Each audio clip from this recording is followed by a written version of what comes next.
do do do do do do do do do do do.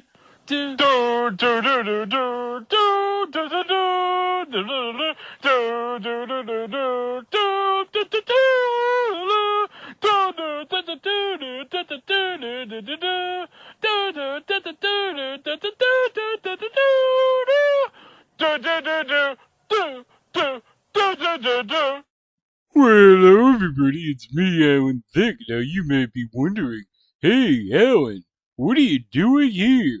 Well, Greg needed some people to act as the Watcher for this series of special shows leading up to Deadpool and Wolverine. Well, it just so happened that Greg wanted me to do this because, well, I don't know if you knew this, but Ryan Reynolds is Canadian. I know, shocking. And you know what else is something? Hugh Jackman? He's not Canadian, even though he plays Wolverine. That's right. He's Australian. Isn't that a kick in the nuts? But I'm here to tell you about a show called, what is this, Greg? Oh, yeah, it's called 15. Oh, 15! Oh, what is it?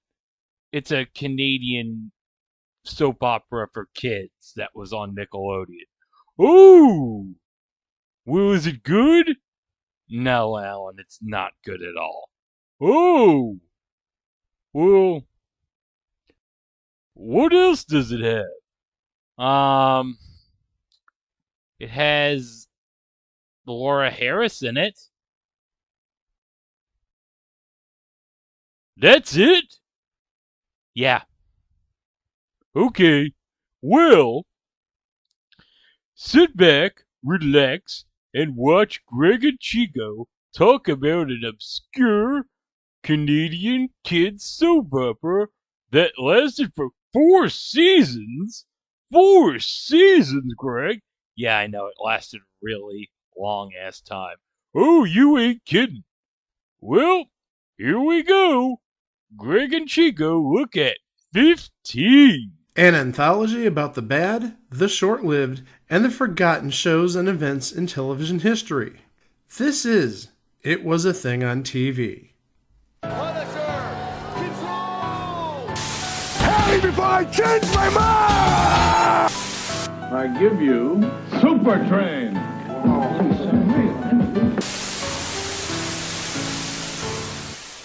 Episode 479.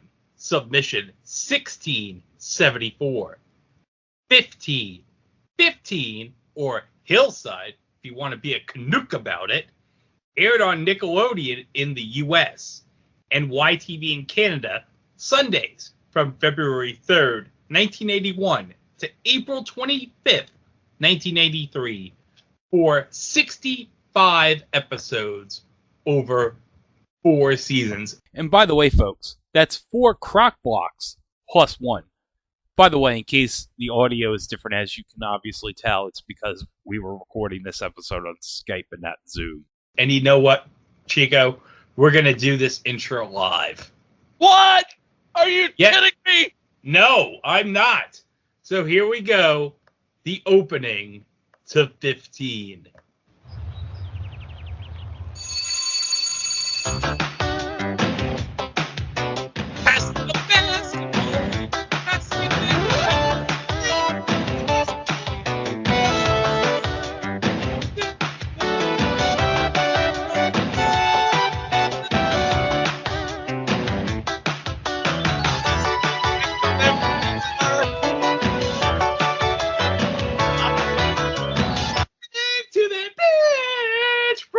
Oh, wait a minute, Chico. Hold up a second. Stop the music! Everybody, stop the music! Stop the music! That guy doesn't know how to drum for beans, man! What the hell is he doing? This guy can't drum for shit. What is he doing? He looks like he's just beating something right now. You know what? Conan O'Brien, that SNL skit with Wayne Gretzky, played the drums better than this kid. Dude, are you kidding me?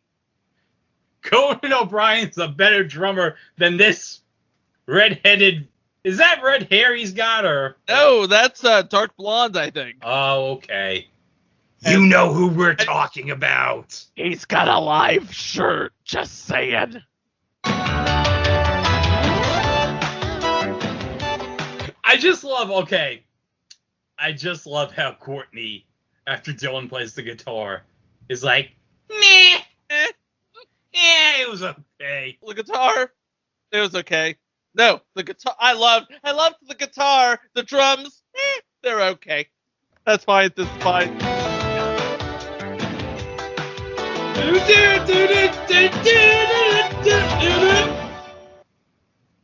This YouTube user's name is accurate.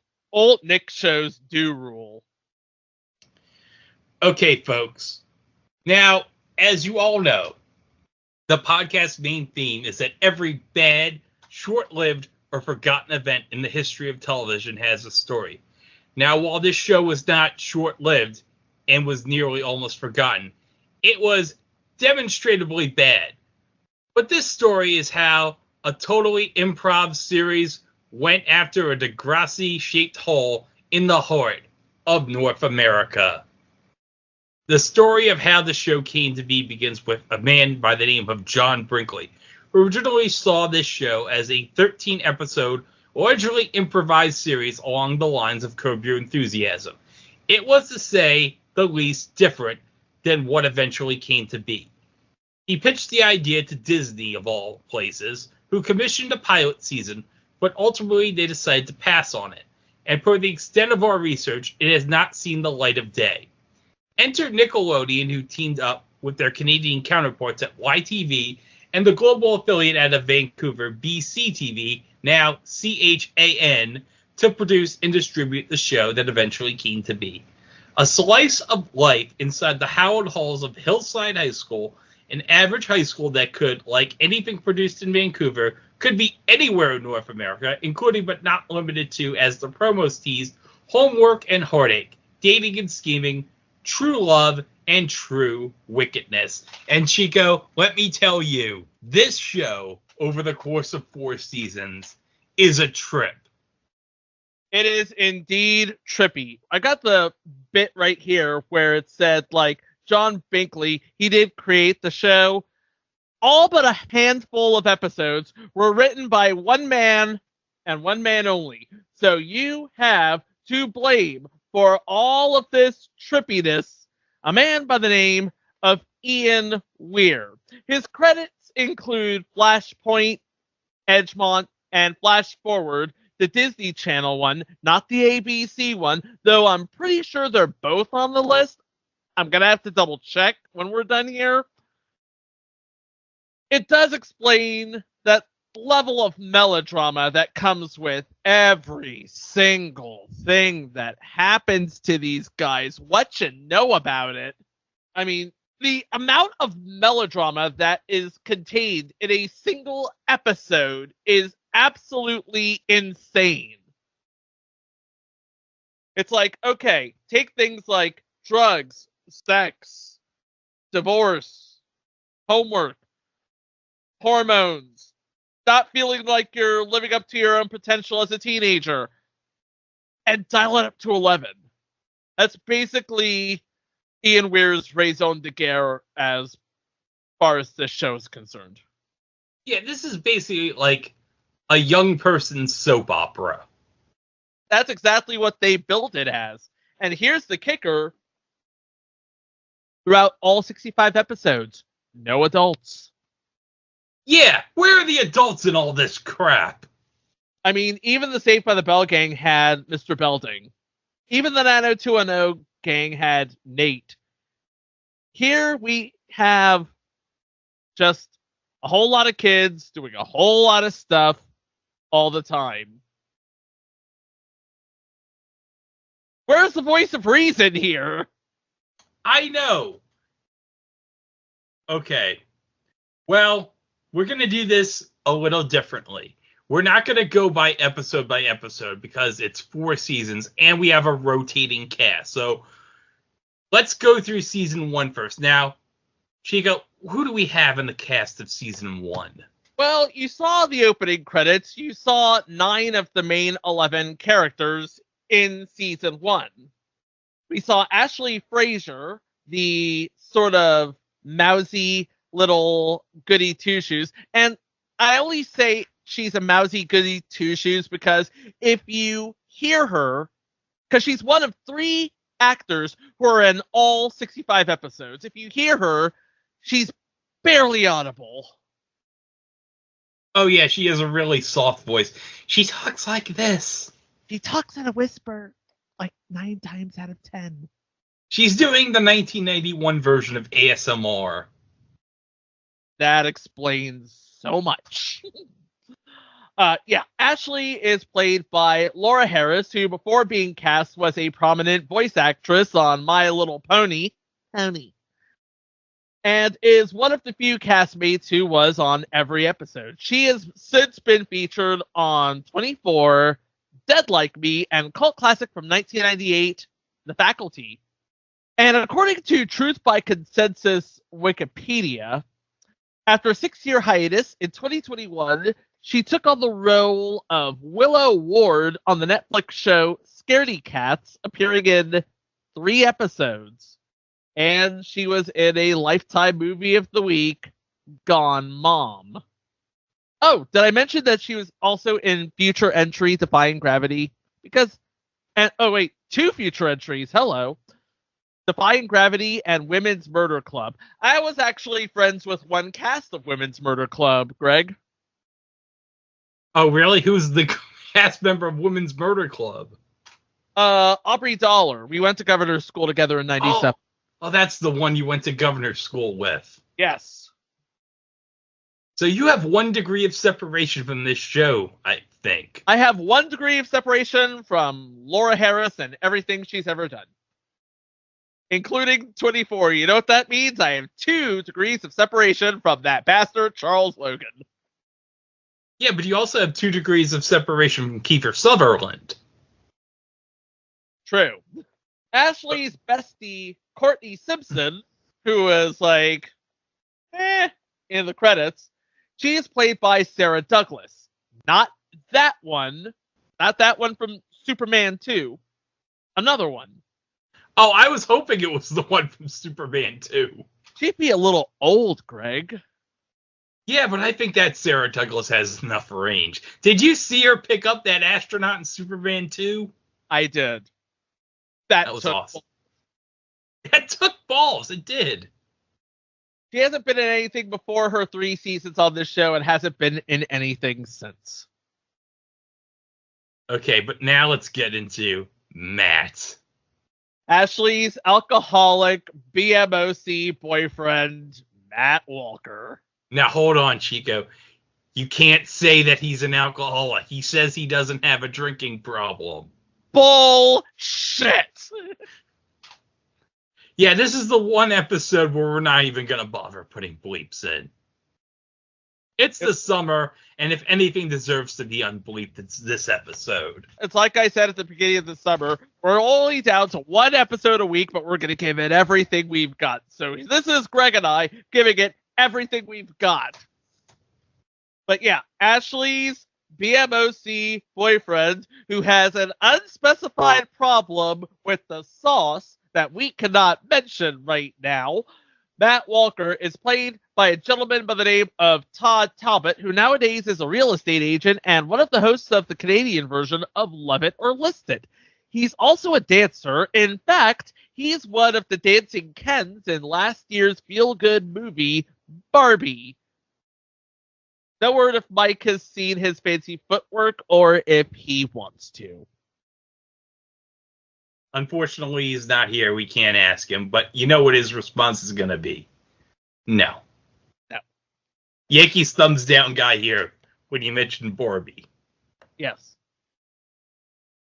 So now we talk about Matt's best friend, Jake Diaz-Dade, played by Ken Angel, who disappeared at the end of this season to reappear in season 3. When we talk about season 2, it's going to be a whole thing, and prepare to have your mind blown by all of this whole thing.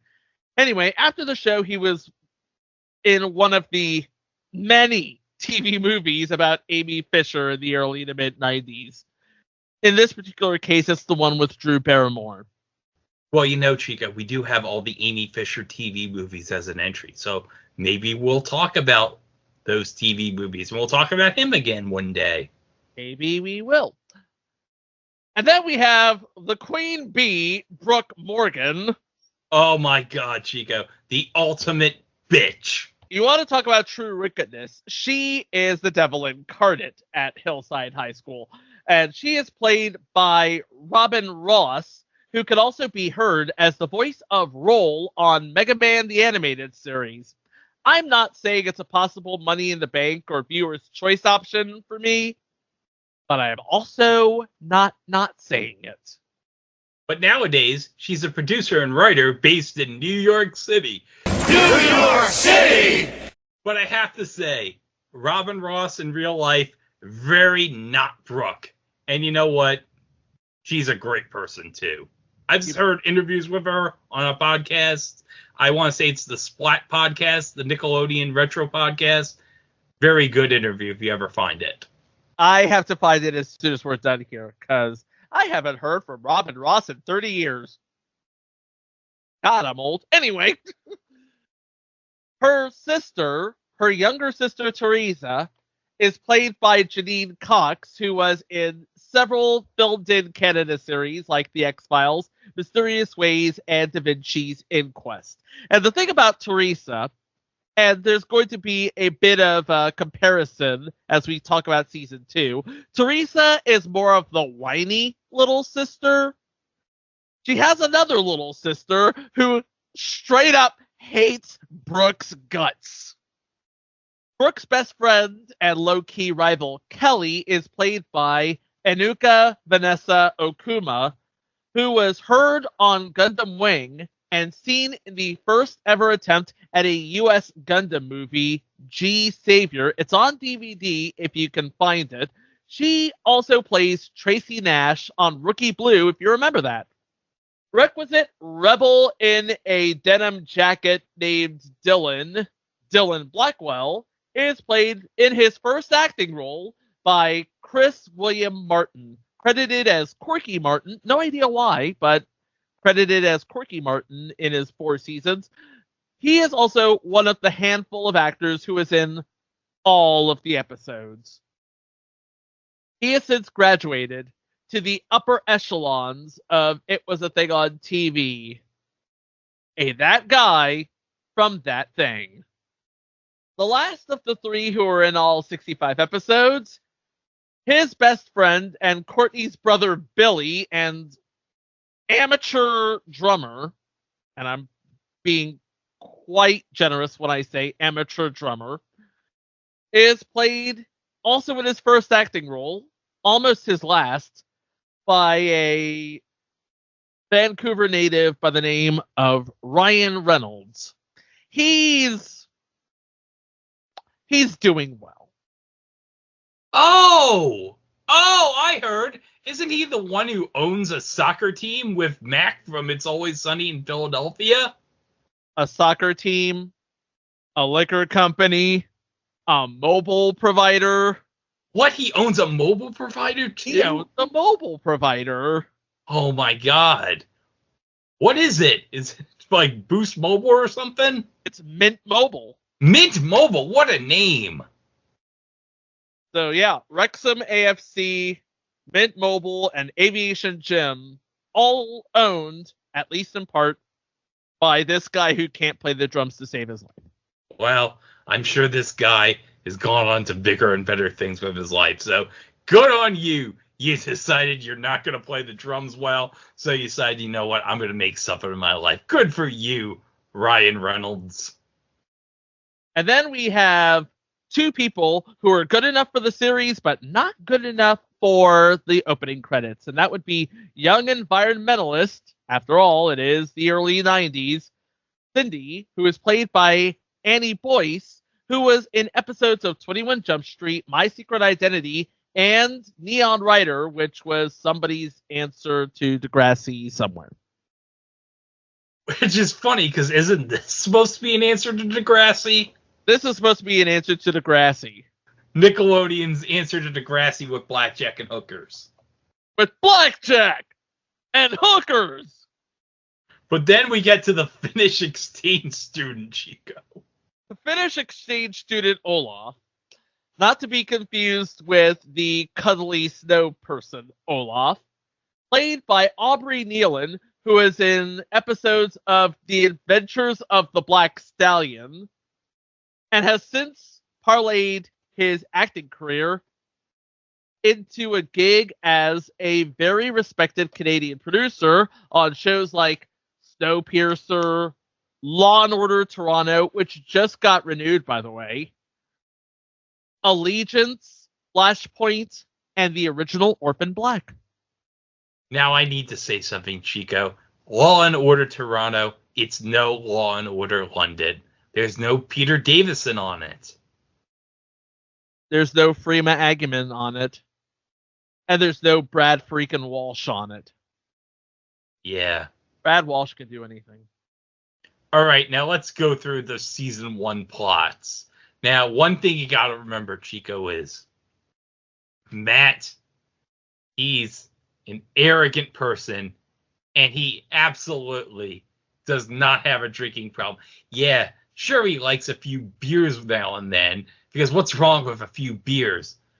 But when you say that he has a drinking problem, this is... Hold on a second, let me find it. He's queuing up the clip, isn't he?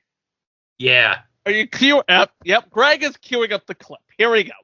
Okay, this is what happens if you say to Matt that he has a drinking problem. This is what Matt will say back to you, basically. Man, we have a problem, Ross. What problem? What are you Mr. McMahon, we have a problem. They're here. They're in the parking lot. You stay here! You stay here with Stephanie! You take me to him! Take me to the son of a bitch! Take me to him! Come on! Go, go, go, go, go, go! Go, go, go, go, go, go, go, go! Where's the son of a bitch? Where is he? Where are they? God, where? What? So yeah, something like that.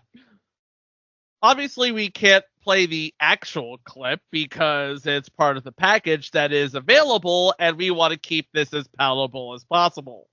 That has a bit of a problem with the sauce. Yeah. The old alcohol. Go, go, go, go. But, Chico, you're not going to believe this. Billy and Courtney's parents, they're getting a divorce. That's bad. Billy's like, hey, yeah, they're not getting a divorce. You're just pulling my leg. And of course, this is the first episode. Billy plays a trick on Courtney because little brothers, am I right?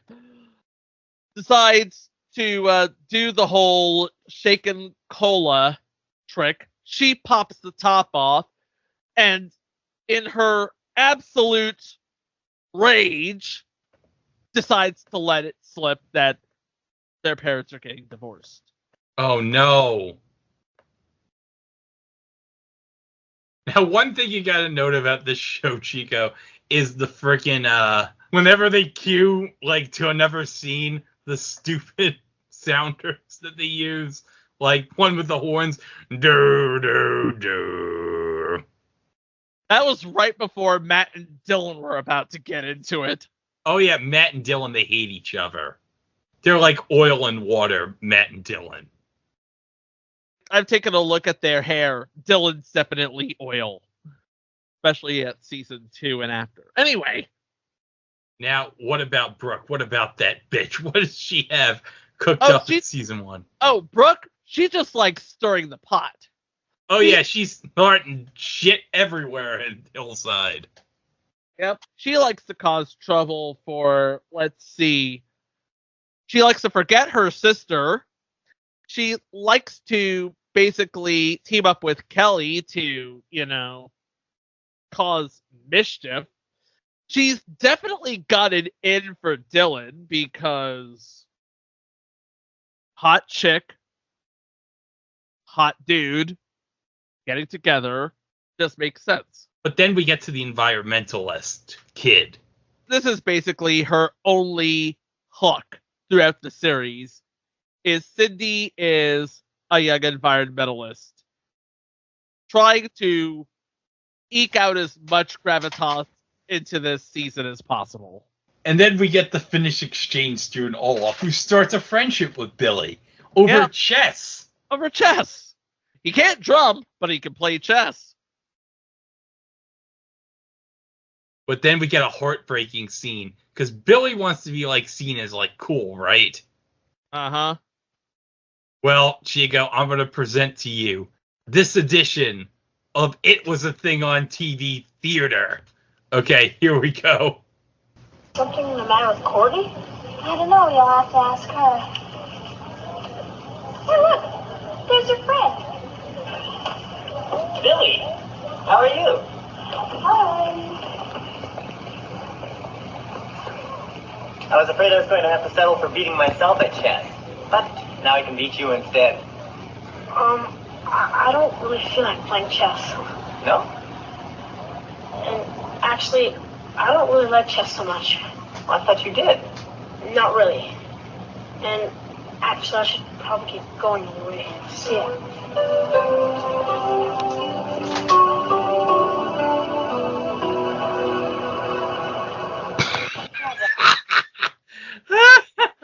I see what you mean by the melodramatic scene wipe music.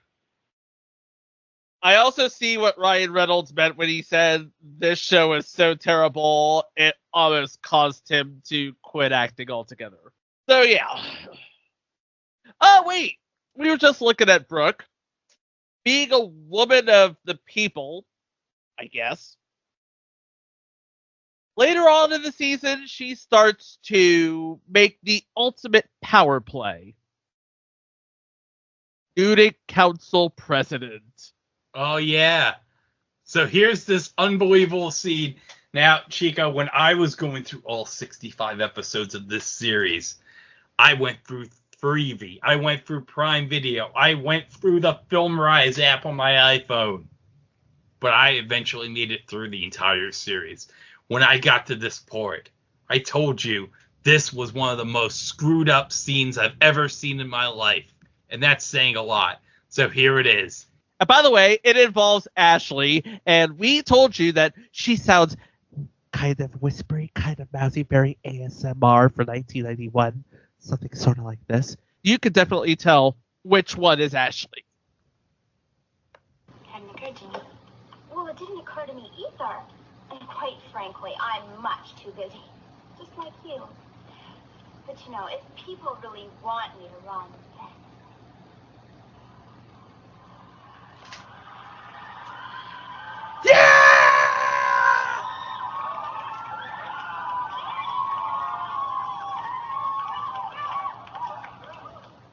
My friends, we've known each other for years. You know me, and you know the principles I stand for. For integrity and honesty, for fair dealing and responsible leadership.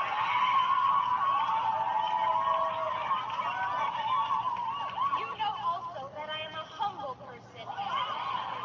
Much too humble to believe that I deserve this high office.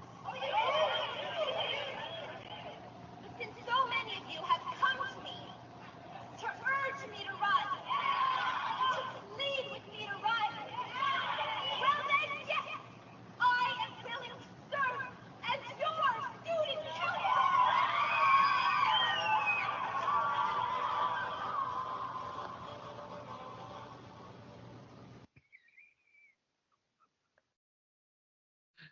I can make a comment here, but I'm not going to.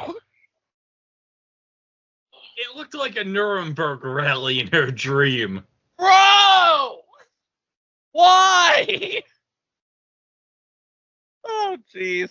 So, later on in the season, she stops chasing Dylan, Brooke, and starts chasing the entire school.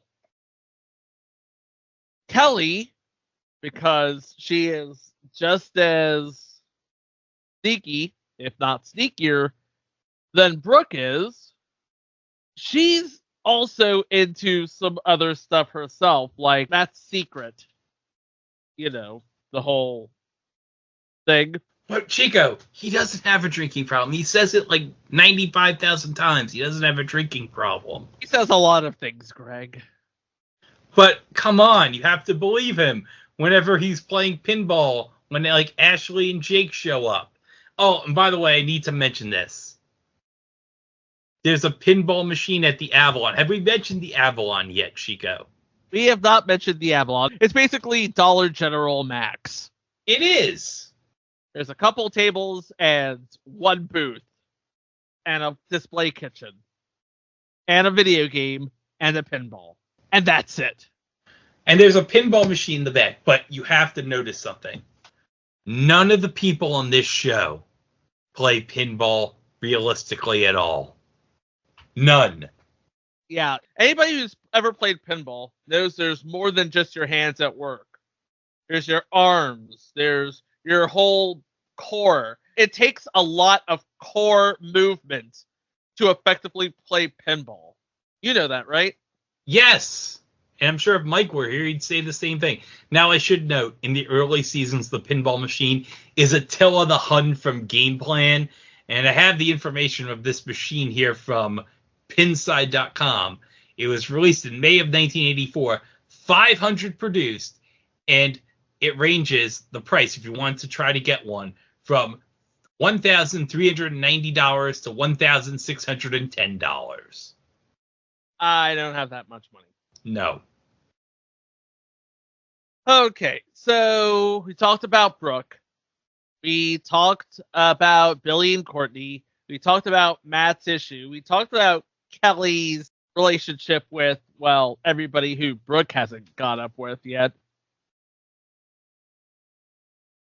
And we were going to talk about Jake and Ashley, weren't we?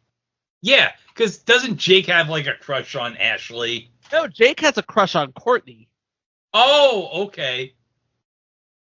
I got everything confused. Yeah, Jake has a crush on Courtney.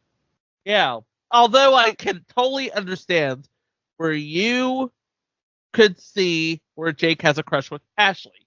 Because everybody has a crush on Ashley. Ashley's just Little Miss Perfect, isn't she? Yes. She has that ASMR whisper. That makes the hairs on the back of your neck stand up. Gives you those brain tingles. Yeah. But Ashley's busy trying to figure out what in the world is going on with Matt. He's slacking. Matt is slacking. He's the captain of the basketball team. Yeah, and the coach, who we never see because we don't see any freaking adults on this show, has sent him to the bench.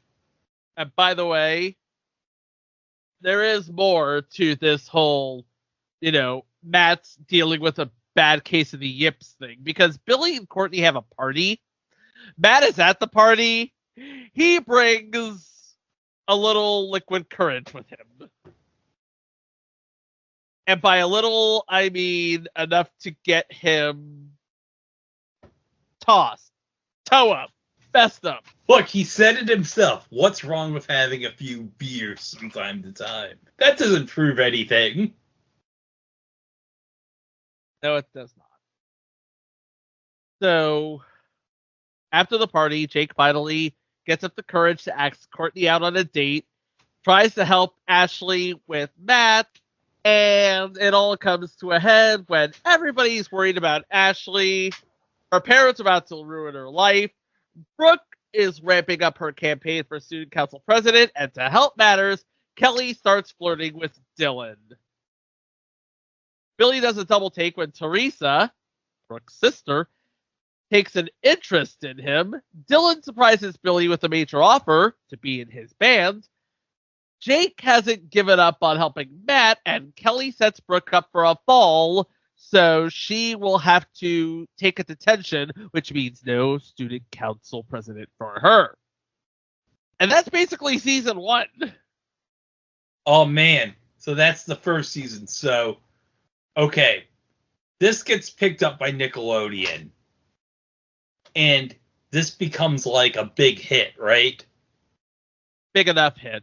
Really solid hit for Nickelodeon. And it's like one of a cadre of hits for the network when you add in the likes of Welcome Freshman, Clarissa Explains It All, Hey Dude, that sort of show.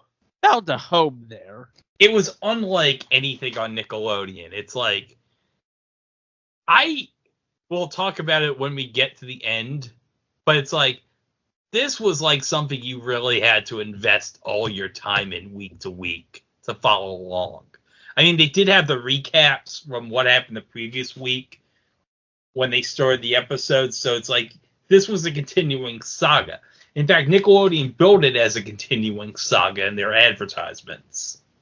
And it was an event when a new season would premiere. They would block off the entire afternoon to run all of season 1 before they added season 2. Season 2 took a little bit more time than season 1 because, A, they had to move production for some reason from the BCTV studios in Vancouver to the CJOH studios in Ottawa, where they also shot You Can't Do That on Television. This is basically the Canadian kids version of moving from ABC Television Center in New York to Television City in Hollywood. The people who did not make the trip out to Ottawa were Janine Cox, Anuka Okuma, Amy Boyce, and Aubrey Nealon. Ken Angel would return in season 3, but he would skip out on this season. But he still plays a big role in season 2 because Jake spends a lot of time and a lot of postage. Remember, this is 1991, mailing letters to Courtney from China. What? Jake is with his family in China for season 2. And we do not see him again until season 3. But in the interim, Jake and Courtney are sort of kind of building. You have to be careful when you build, because next thing you know, they're going to get back together, and it's like, okay, what do we do with these arms now? But I'm getting ahead of myself. Let's talk about the cast. Like we said, Teresa, Kelly, Cindy, and Olaf are not in season 2. Joining season 2, we have Matt's new best friend and basketball teammate, David O'Brien, played by David White, who was in Neon Rider after this show ended. David's eventual girlfriend, head cheerleader Stacy Collins, Angel on Earth, is played by Lisa Warner in her first TV role. Dylan's new bandmate and fellow leather sporter, there is a very sort of stereotypical dress for all the character types on this show, you can tell. But leather-clad bad boy number 2, Chris McDonald, is played by Andrew Baskin. Voice of Reason and everybody's friend Arsman Harrell is played by Arsman Johan. Brooke's other little sister, the one I was talking to you about back in season 1, Amanda, is played by Claire Langlois. Unlike Teresa, Amanda has just resentment rather than disappointment in her big sister Brooke. So we don't get whiny Teresa, we get spiteful Amanda. And I am here for that. Speaking of little sisters, Matt's little sister Erin is played by Erin Inglis. Tiny nerd John DeMarco is played by John Boyd. The thing about Andrew Baskin, Arsman Johans, Lisa Warner, Claire Langlois, Erin Inglis, and John Boyd, they have not been in anything before this show and haven't been in anything since.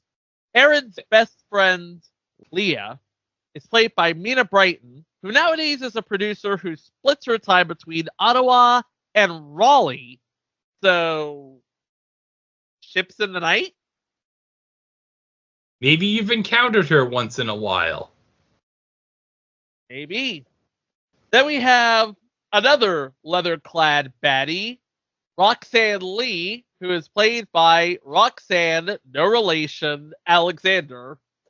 Fun fact, until season 4, Roxanne Alexander is the only American on cast. Now, do you want me to do my impression of Roxanne? I want you to do your impression of Roxanne. Hey, it's me, Roxanne. That's basically all she does in season 2. It's me, Roxanne. I'm just here once in a while. By the way, I mentioned she was the only American on cast, born near Houston. That's nowhere near the Canadian border. That's about as far from the Canadian border as you can possibly get. Holly explains her one scene in her one episode. Because I imagine that the powers that be had big plans for this show, which we will get to momentarily. But there is one more person. And Greg, you can stop talking about this person. The new girl in school, perpetual worrier Janice, is played by Rekha Shah, who we've seen before on 2 different eras of You Can't Do That on Television. Really? Yeah. She was in the earlier seasons of You Can't Do That on Television, and she was in the later seasons of You Can't Do That on Television. The ones with Christian Tessier of the Tomorrow People on them. Oh, yeah, that kid. Yeah. That kid. The one who was in that one episode of Are You Afraid of the Dark with the cigars and the clown. That would be the one. So, here's where we are in season 2. Ashley, who was caught cheating on a test. Ooh. Oh my God, Ashley, why'd you do that? Why'd you have to cheat on the test? You're like perfect girl. Why'd you have to do that? Oh, that's right. Your boyfriend's a friggin' drunk. Her boyfriend's just a drunk nightmare. She is absent from school. Everybody's thinking she's getting suspended, but no. She plans to transfer to a private school. So Courtney and another new girl, Arsman. Hey, everybody knows Arsman. Really? How come I'm only seeing her for the first time? Yeah, where was she during the whole part of season 1? She could have told Kelly to mind her own business. But yeah, Courtney and Arsman, they plan a farewell gathering for Ashley. It turns into this big thing. Courtney decides to spend some time with Matt because of the whole thing. Chris, who is a new member of Dylan's band, has an issue with Billy's drumming. But it's not just that Chris has an issue with Billy's drumming. Billy has, like, the worst taste in music. Yeah. Matt got kicked off the team and is begging his coach to let him back on. You know what his coach should have said? Matt, you're a fucking drunk. No, not having no fucking drunkie on my team. And you know what Matt would have responded with? I don't have a drinking problem. Why does everyone say I have a drinking problem? I'm sick of getting hassled. I'm sick and tired of getting hassled. Arsman thinks that Courtney is starting to fall for Matt, while new entries Aaron and Janice are having issues making friends. Janice is worried about what everybody thinks of her, and Aaron's worried about an egg salad sandwich. True story. Brooke has a new, because we don't have Kelly to pal around with, but Brooke has a new best friend in Stacy, who, let's be honest, is way out of Brooke's league. I mean, come on. She does not have to be with this girl, Brooke, and her evil ways. Just look at her. She is like an angel, Stacy. She's like the nice girl. She's like someone you want to bring home to your parents and say, look, I met this nice, cute girl, And your parents would say, "Good for you, son." So while Ashley is at a private school, Matt and Courtney are kind of sort of flirting with each other. But in the middle of the season, guess who's back? Who's back? My girlfriend's back, and I think I'm in trouble. Billy, because we have to keep Billy in this somehow, and Amanda, we have to keep Amanda in this somehow. Billy asks Amanda out, and Amanda questions his maturity. Valid. And then, oh god, Ashley finds out about Matt and Courtney, and it turns into this gigantic thing. Stacy wants to reform Brooke. Dylan and Chris are looking for a lead singer for the band. They eventually land on Arsman. And doesn't Ashley play in the band for a bit? She auditions. It does not go well. Dylan and Chris have a bet as to who can land Arsman first. It turns into this whole Fleetwood Mac shit. They both lose, and they both have to down a whole banana split. And Arsman takes one look at the two of them and says, and now I'm paraphrasing, and as you are downing your banana splits, you can take a moment and reflect and think about how, for a moment, you were a couple of dumb teenagers in love. Hey, Teenagers in Love. That's a good name for a band, isn't it? No, it's not. It's a crappy name for a band.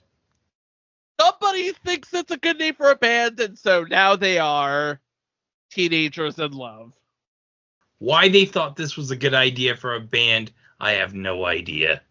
And Billy, because he made out so well with Amanda, he ends up trying to flirt with Ashley instead. And Courtney, who is back on the ins with Ashley, discovers that her necklace is missing. Uh-oh. Uh-oh. And you know who they suspect? Janice. It's always the new girl, isn't it? But it wasn't Janice. It was Amanda. And Brooke found it. So now that everybody is all happy, Courtney tries to make amends with Janice. Roxanne, who is admiring Chris from afar, wants desperately for the band to drop Billy as drummer. Of course, because he sucks at playing the drums. Ashley is confused about her feelings for Matt. She confides in Chris. And, by the way, Jake is coming back, and we're throwing him a party. And guess who's Ashley's date? Oh, who is the date, Chico? Who is going to be going with Ashley to this party? This happening party for Jake, who is returning from China. That would be Chris. What? Chris, the greaser, is going to the party with Ashley, the good girl. No, but Chris is not a good person. Why would... No. Because Chris is a rat bastard and he wants to make Matt jealous. Oh, of course, because he's an ass. And Matt is right now spiraling. And he has no idea what's going on, and he just hopes that the two of them last forever. Flash to be continued. So the story would continue, but once again, everybody would have to uproot and move. But they're not just moving across country this time, because Nick has a whole lot of money and the facilities to make something big, something special, something that people will remember. Everybody's moving across the border. Seasons 3 and 4 will be shot at Nickelodeon Studios at Universal Studios, Florida. Not making the trip to Florida, Claire Langlois, Mina Brighton, Rekha Shaw, and that's it. But Ken Angel returns as Jake. And he grew his hair out in China. That's nice. Oh! So now a bunch of questions have to be answered. Are Jake and Courtney really in love, or is that just a thing that they had between letters to each other? Are Chris and Ashley really in love, or is Chris just trying to make Matt jealous? And what's Dylan going to do about Billy? All that as we enter season 3. Courtney's worried about how Jake's relationship will develop now that it's no longer long distance. Chris finally gets Dylan to kick Billy out of the band. It does not go well. Neither does it go well with Arsman, who basically says, you two want to be rock and roll superstars? Then I'm not the lead singer you need. Go and hire Madonna. I'm sick of the bickering. I'm sick of the egos, and firing Billy was the last straw. I quit. Surprised I remember that, don't you? Yes. But, oh, Billy, he does not take being told that he sucks at drumming very well at all. He, in this season, becomes like a total heel. Yeah. Let's just say, between being fired from the band and his parents' divorce, Billy's in a bad way right now.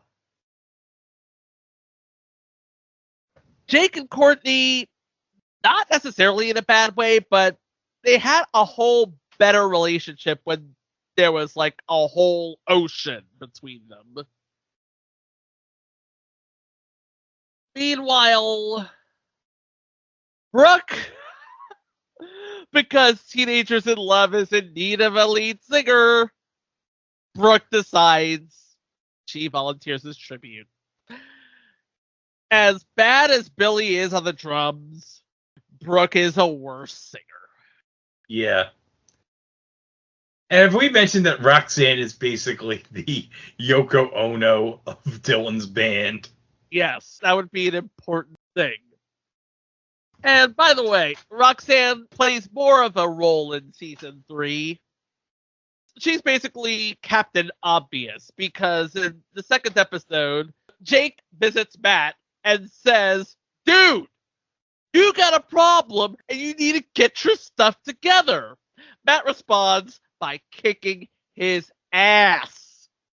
Oh yeah, he beats the absolute living shit at Jake. He beats the teeth, the taste, and the stupid out of him. No, we're kidding. He just gives him one right cross, gives him this big honkin' shiner, and of course Roxanne, being Roxanne, is like, nothing? That's the biggest shiner I've ever seen. All this leads to everybody who matters coming down to Matt's basement and staging an intervention. Meanwhile, Dylan, who is short a singer and short a drummer, decides, I really want to go all in on this rock and roll thing, and I'm going to drop out of school. What? Why? He has no drummer, he has no singer, but he's like, you know what? I'm going to reach my dream. Screw school. School is for losers. Yeah.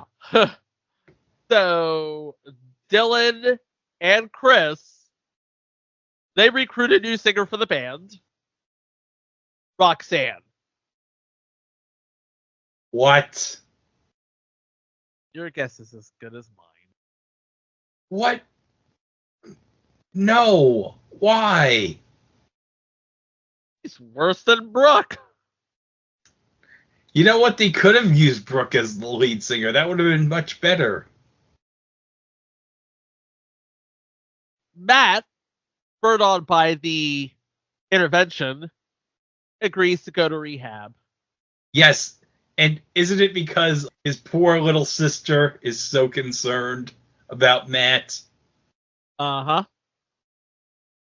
And really, when you just look at Matt's sister, it's like, aw. Oh, why? Why? Oh, no. Matt's sister's hurt. She's concerned that her brother might go to rehab. But that would be a good thing, right? Yeah. No. All right, so Matt's off to rehab. He checks in from time to time via Dave. Chris, because Matt is out of the way, tries to get Ashley back. Yeah, good freaking luck with that, bro. Jake and Courtney are still confused. And in the middle of the season, we have this big talent show where everybody gets to do everything. And I'm convinced that this is just a cast showcase where everybody likes to do stuff. Because we have Dylan reciting Shakespeare, Jake hypnotizing Billy, John performing stand-up, and Brooke trying to dance. And as bad as she is a singer, she is infinitely worse as a dancer. Chris and Roxanne decide to leave Dylan's band and start their own band with blackjack and hookers. Yeah. So that just leaves Dylan with, me, myself, and I. Me by me. I got a solo gig. I could totally do this, but I'd have to skip school to do it. And of course, like Greg said, Chris is breaking up with the band is basically blamed on Roxanne. Courtney goes to the concert with Matt, Dylan's concert, and kisses him in front of Ashley. Oh, Jesus. Oh, why? Chris and Roxanne, they book a gig, and it doesn't go at all. No. So now that Matt has returned from rehab, Dave is astounded that girls are actually talking to him. Matt and Ashley are going to a dance, and they agree to give it another try. After, going by themselves. But you know what the best thing is? Now, I don't think we talked about this yet for season 3, but David has a big crush on Stacy. Tell me you have the clip ready! I don't have the clip. Oh, darn it. But it's basically David, Larry Birding on the court, and Stacy fawning all over him. If I could paint a word picture. Yeah, and when they finally, dance together, because they had, that dance in season 3 in the finale, right? Correct. So I'm like, the person in that movie who would go and say, "What are you waiting for? Kiss her!" Yep, that sounds like something you do. That's like something I would say if I saw them in real life and be like, "What are you waiting for? Kiss her!" Okay, so that's how it ends. Although there is one trapdoor that is activated because Robin Ross does not return for season 4. Brooke Morgan is leaving for France. As she realizes, sort of has an epiphany, I'm going to miss all of these people that I've been manipulating for the last 3 seasons. I'm starting to care about you people. Yeah. So that's one trapdoor. And then there's another trapdoor with Courtney moving across country with, I want to say, her mom. Because remember, they're still divorced. Yes. And that brings us to season 4. And not returning are Ken Angel, Aaron Inglis, Robin Ross, and Sarah Douglas. Now we have a whole new class of 15-year-olds, all based out of Orlando. We have replacement Brooke, Jennifer Locke, played by Allison Bloom. Her geeky replacement, Teresa/Amanda twin brother Jason, is played by Jason Angel.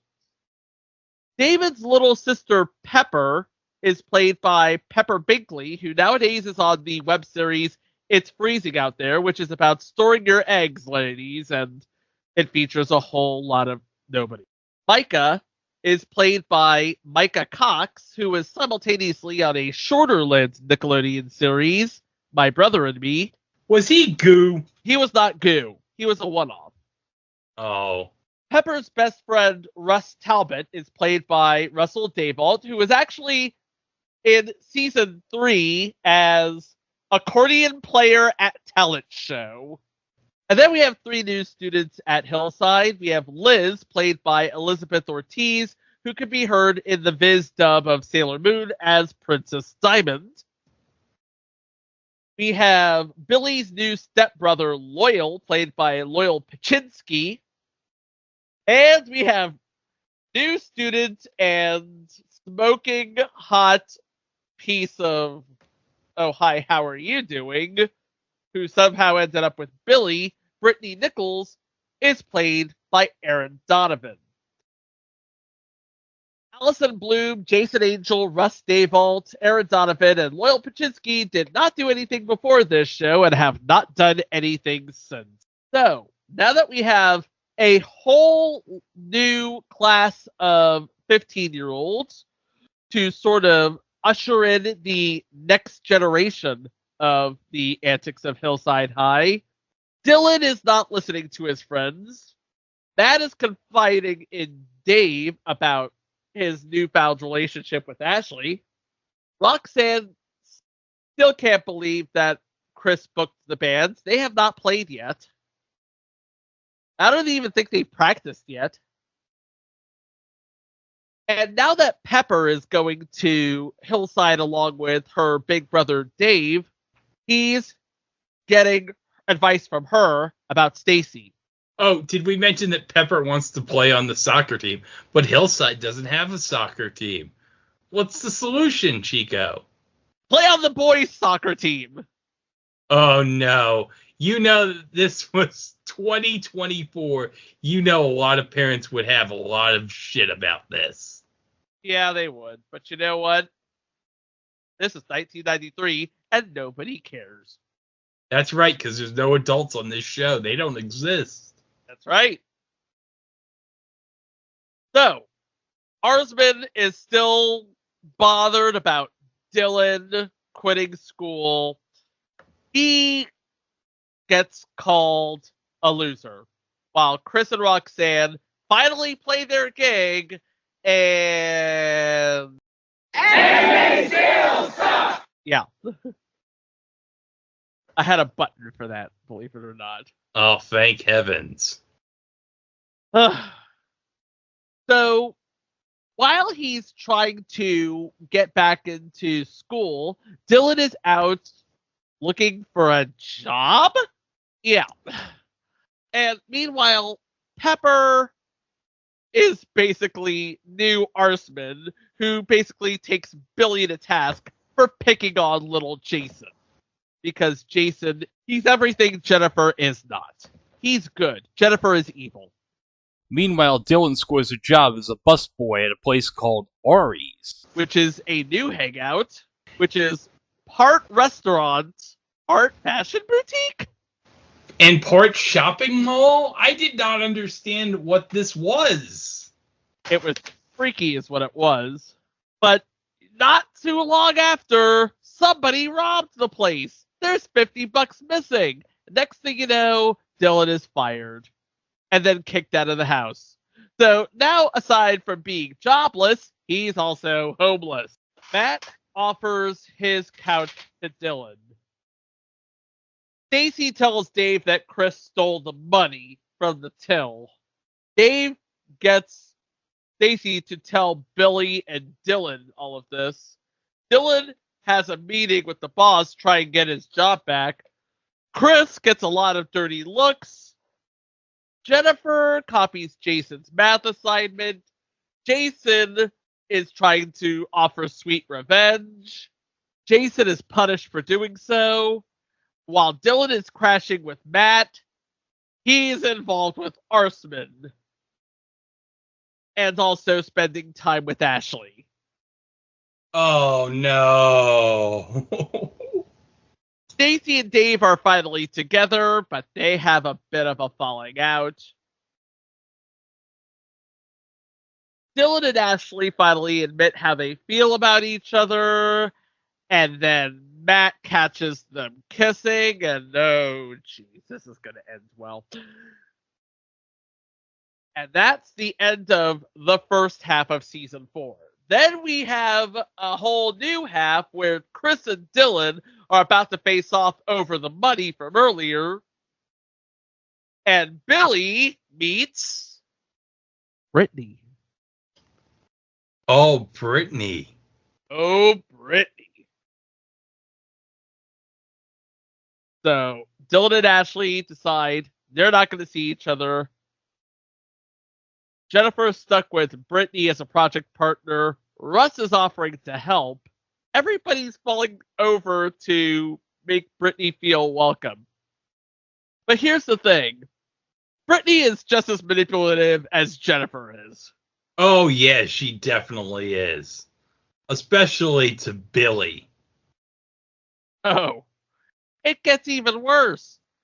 Jennifer is in a debate with Russ while playing spoiler to Billy and Brittany. Brittany pulls out of a date. Billy's Saturday night is a disaster. Dylan and Ashley are back together. Pepper's now a starter for the soccer team. And Russ is starting to feel some kind of way. Oh, wait, what kind of way? Is he, like, feeling away with girls or something? No, he's feeling away with something that I don't think anybody in this series has ever had to deal with. Wait, hold on. Is it diarrhea? Everyone has a problem with diarrhea, Chico. I'm sure that's the problem Russ has. Let's just say I would probably know before anybody else at Hillside would know. Oh, well, of course. What does he have, Chico? Russ has leukemia. What? Russ has leukemia. Oh, no. What? Oh, I didn't even realize. Oh, my God. Oh, well, that explains why he's been coughing so much. And weakness. Can we not talk about the weakness? Oh, yeah, he is pretty weak. Yeah. Jennifer is busy gossiping to Brittany behind Roxanne's back, which pretty much triggers the greatest heel face turn in series history. While Billy's dad marries Loyal's mom, and we see Loyal, who basically treats Billy like Billy's treating everybody this season. Billy tries to make up with Brittany, only to have to deal with Ryan. More on that later. Did we mention the fact that Billy joined the football team to impress Brittany? And here's the thing. Billy admitted that he could have played defensive back with no problems. Instead, he wanted to be the star. He wanted to be the captain. He wanted to be the focal point. He wanted to be Tom Brady. He wanted to be Joe Montana. He wanted to be the quarterback. And now his ass is getting chewed up and down the field for it. He could have taken away Greg Olson's job as the number one man on the NFL on Fox if he had played good at quarterback. But no, he sucked at it, just like he sucked at playing the drums. Let's just say Billy sucks at pretty much everything he does. So, Jason presents Jennifer with a new concept for all of the crap that she's been pulling this season. Apologizing. Oh, that's new. Yeah. Dylan is going to an alternative school so he can get back into Hillside. Liz is a budding poet, but Stacy's stealing her best work. Roxanne, who comes from a broken home, is getting back together with Chris. And now that Roxanne is starting to feel, better about herself, she's trying to help Russ deal with starting chemotherapy. And then it all comes to a head at the final episode, the costume dance. Roxanne wants to go slower with Chris, At the costume dance, they slow dance. Dylan arrives at the dance alone, telling Liz that him and Ashley got into a fight. So I guess that whole Ashley thing has gone down the tubes. By the way, did we mention that midway through the season, Matt moves away? No, we have not. We have not mentioned that plot. Yeah, so Matt ends up moving away mid-season. He's like a ghost wandering through the Avalon, basically saying, hey, guess life goes on, right?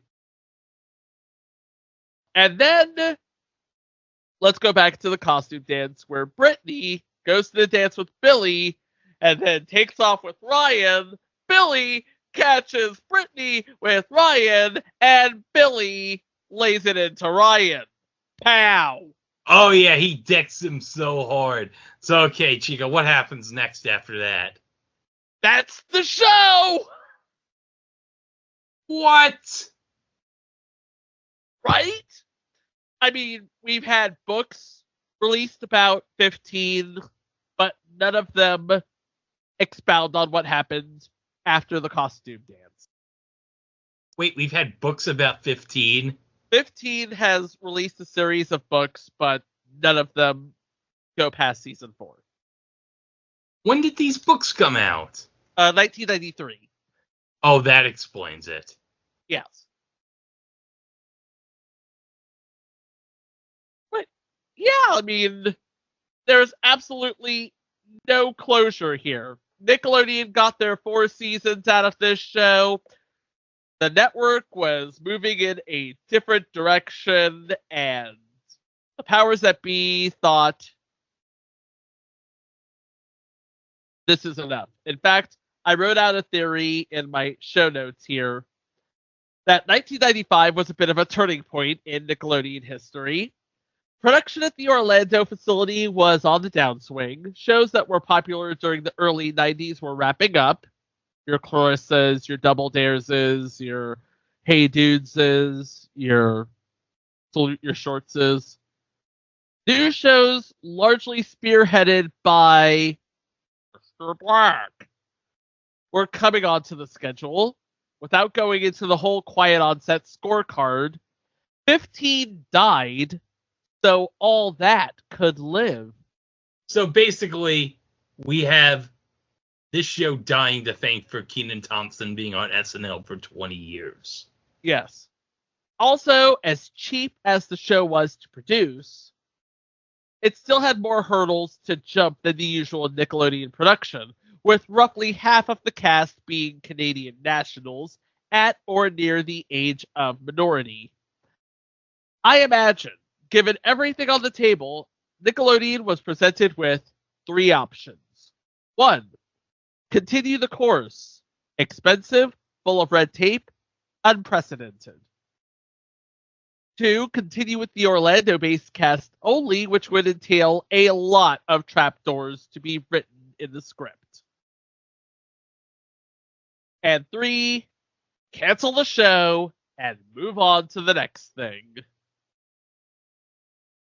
Nickelodeon decided to go with option 3, leaving the last bit of plot contrivance, Ryan on the floor, having just been beaten up by Billy. Have we mentioned the irony of the fact that Ryan Reynolds beat up somebody named Ryan? Are we sure this was not a rib by the writers? Probably was. So, we don't know where Billy stands with Brittany. We don't know if Ryan gets back and slugs Brittany. We don't know if Russ recovers from leukemia, although with the science available in 1993, he probably would. We don't know how David and Stacy get on. We don't know if Dylan gets back into school. There is so much we do not know. Didn't Dylan and Ashley have problems in the finale too? They did. So those aren't resolved. Nothing's resolved, but you know what? I hope Dave and Stacy are married with like 5 kids. Yep. Of various levels of averageness. David doesn't look like a basketball player, and Stacy doesn't look like a cheerleader, but they just work together. Wasn't Dave more like the equipment guy on the basketball team? Yeah. If you want to go through all of this continuing saga, which somewhere in the multiverse is still continuing, they released season 1 on Prime Video and Hulu. The entire series was released on DVD, but it has since gone out of print and is very hard to find. However, the entire series has been made available to download on Prime Video. The entire series is also on Freevee, and reruns pop up periodically on the Maximum Effort channel on Plex because Ryan Reynolds. Wait a minute. He got his own channel? Yes. Wow. Ain't that something? Man, amazing. He has his own fast channel, and he decided, you know what, I'm going to put that show I was on as a kid on it all the time. That show that made me just want to throw up my hands and say, done! Yep. That's on Plex. So you can watch it whenever it's on. Or you can watch it to your heart's content on demand on Freevee, you said? Yes, and the FilmRise app, too. FilmRise app as well. Now, that's it. That's who owns the rights. FilmRise owns the rights. You'd think Nickelodeon would own the rights to this, but they probably decided, no. Canadian company that produced it, you can keep this. Well, it hasn't ever been rerun. It was never made available on the 90s or all that, or the Splat, or whatever they called that block on the end. But, yeah. They were just content to just finish out this run and let the series just die. And so that's what it did. Now, most of this information that Greg and I are talking about, it comes from a book called The Nickelodeon 90s, Cartoons, Game Shows, and a Whole Bunch of Slime by Chris Morgan. It is available at your local library or bookstore, so visit them. They'll be happy to help you read more about it. A continuing saga that evolved into a bit of a cult classic that was nearly forgotten until one man hit it big. Hit it really, really big. But it wouldn't be the first show like that. But more on that next week. I'm going to be quite honest with you, Chico.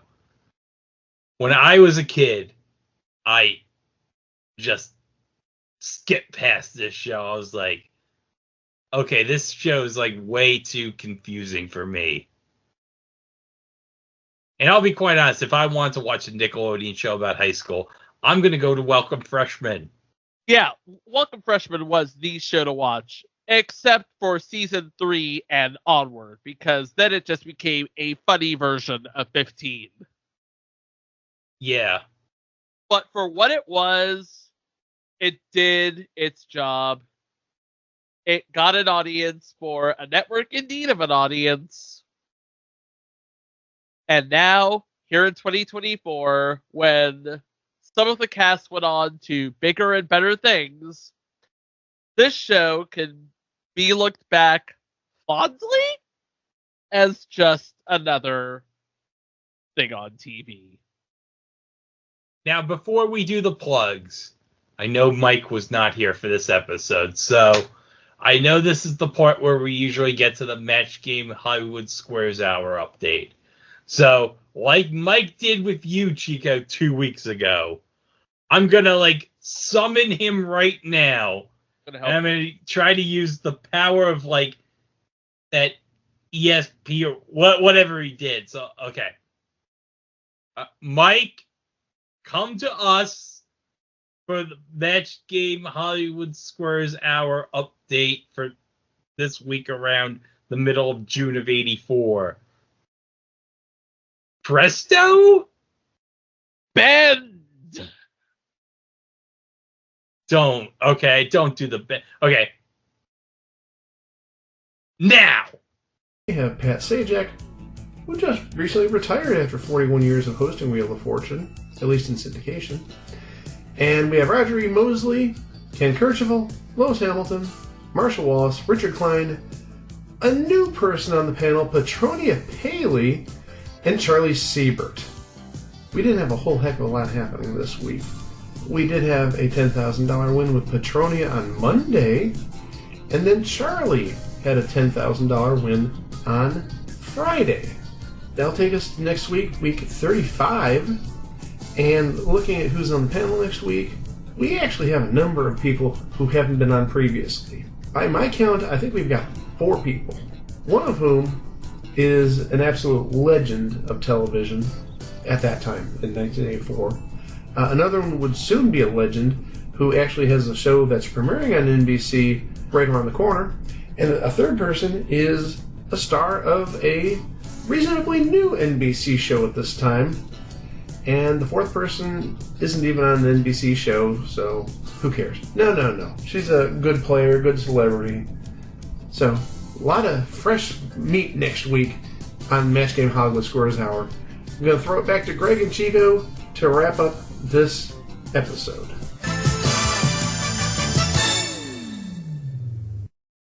Oh my god, I can't believe that worked. But Chico, don't do the stupid Uri Geller bend.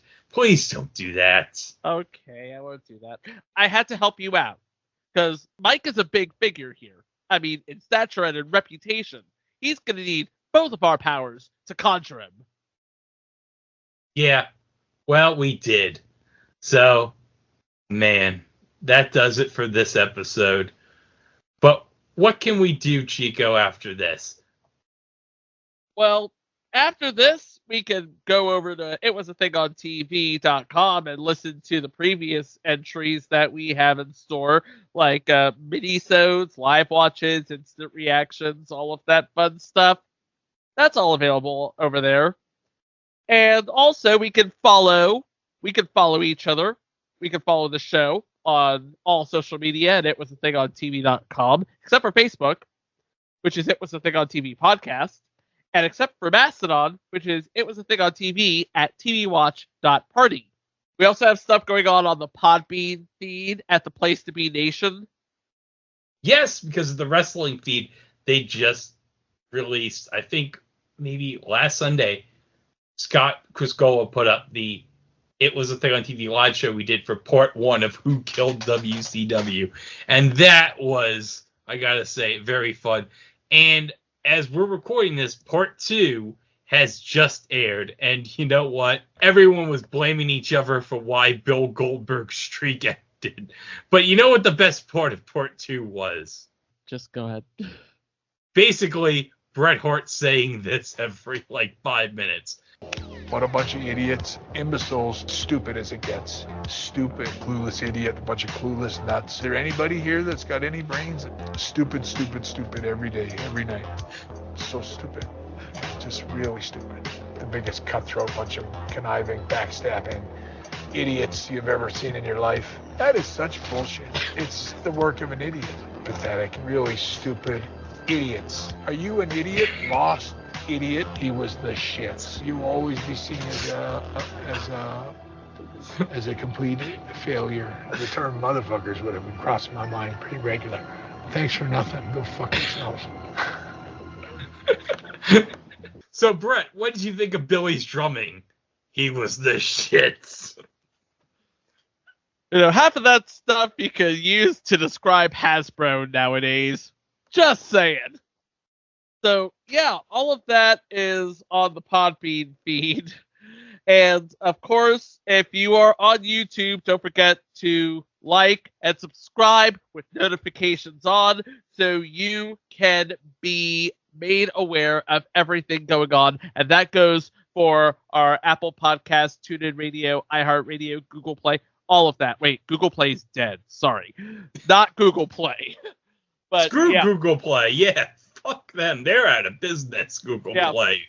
But your favorite podcast player, don't forget, your favorite podcast player and YouTube, don't forget to like and subscribe with notifications on so you don't miss any of our content, including what we have in store next week. More fun with Deadpool and Wolverine. As Deadpool is a medical student who works at a pizza place? Wait a minute. Wade Wilson is working at a pizza place? Yeah, and he's rooming with somebody who lives below a girl. So we got a guy and a girl. And another guy. Oh, so two guys and a girl. Two guys and a girl. But there was something before two guys and a girl. What was before two guys and a girl, Chico? A pizza place. What? A pizza place? Yes, there was two guys, a girl, and a pizza place. Two guys, a girl, and a pizza place. That sounds like a fantastic title for a show. I wish someone would make a title of that show.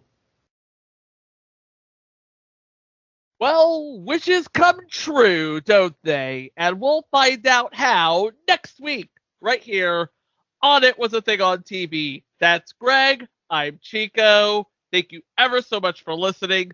Please be kind to one another, and we will see you for the next one. Wow! Okay, here we go. Act casual. Smile at the teacher. There it is. Got it. That was easy. Maybe I should cheat a little more often. Now, where were we? Right. The area of a parallelogram. Area of... What am I doing? If I get caught, it'll go on my permanent record. My entire life will be ruined. I must say, Kevin, your credentials are very impressive. Summa cum laude from Hawthorne, National Junior Honor Society, Junior Ambassador to the United Nations, winner of the Nobel Prize. 2 years in a row. Simply extraordinary. Ordinarily, we don't offer the job of company president to someone just out of high school. But in your case, I think we can make an exception. Well, I thank you, sir. All we have to do is take a little peek at your permanent record, and... Oh, no. You know, sweetness, I love you more than the moon, the sun, and the stars. And I love you too, dear Kevin, more than I love life itself. Then, considering all we mean to each other, will you marry me? Yes, of course I will. But first, let me just take a little peek at your permanent record. Is it serious, Doc? Don't worry, Kevin. Dr. Johnson is the best surgeon in the land. If anybody can save you, she can. Scalpel. Scalpel. Clamp. Clamp. Permanent record. Permanent record.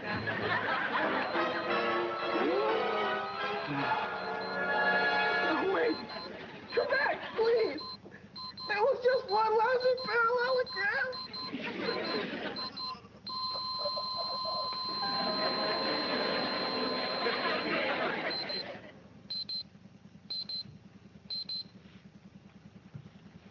Live.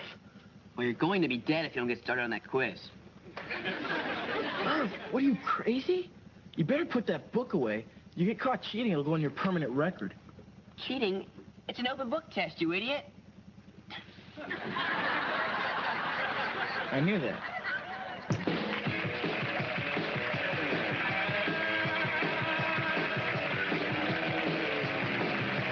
And for the record, ladies and gentlemen, the area of a parallelogram is the base times the height.